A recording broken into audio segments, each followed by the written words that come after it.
Dilema menghantam akal para pembenci, pilih Erdogan atau anak PKI.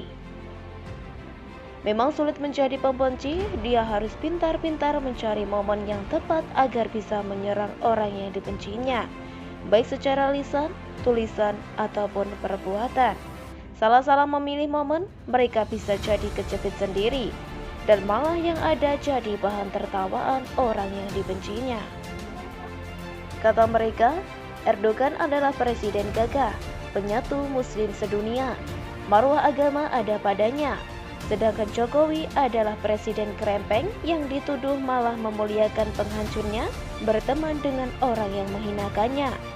Sejalan dengan pernyataan bahwa Erdogan adalah pahlawan Islam, sangat berpengaruh pada perkembangan Islam secara global, sedangkan Jokowi dituduh malah mengorbankan permusuhan, perpecahan.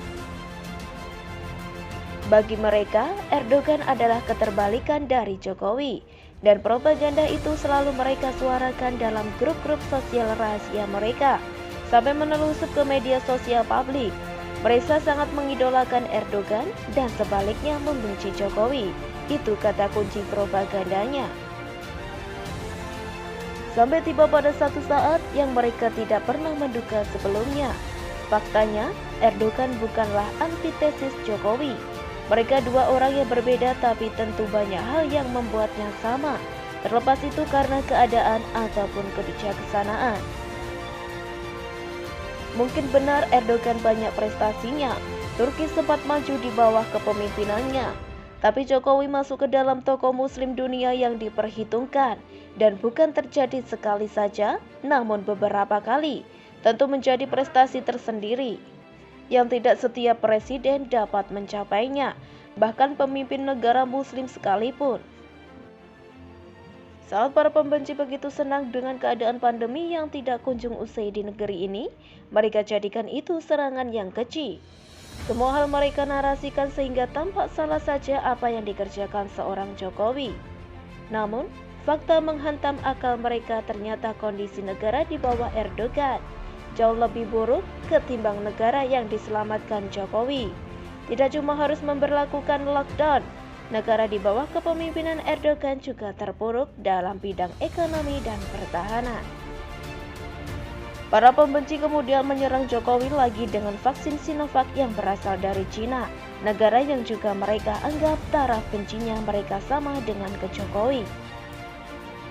Segala macam isu dimainkan, dari vaksin palsu sampai dengan tidak halal, dari rekayasa microchip sampai dengan tidak aman. Yang penting serangan ini dapat menyudutkan Jokowi dan pendukungnya, begitu rencananya. Sekali lagi kenyataan menghancurkan akal para pembenci, saat Erdogan malah dengan sukarela menggunakan vaksin yang sama. Bahkan ada fotonya dia dengan bangga disuntik vaksin Sinovac untuk giliran yang pertama, lalu mengajak warganya berbondong-bondong menggunakannya juga. Jauh sebelum itu, para pembenci hampir rutin ke Bali dan kembali ke strategi lama. Tuduhan PKI dikembangkan lagi entah untuk yang keberapa kalinya.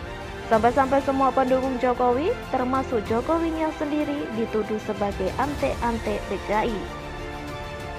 Serangan paling menggembirakan bagi mereka adalah saat ada kader partai PDI yang notabene para pendukung Jokowi membuat sebuah buku yang berjudul "Saya Bangga Menjadi Anak PKI".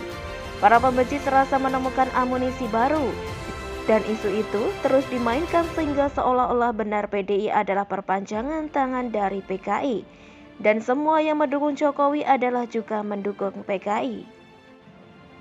Sampai pada satu saat, orang yang mereka sebut anak PKI itu masuk ke dalam barisan mereka dan sama-sama berjuang menolak keberadaan vaksinasi COVID-19.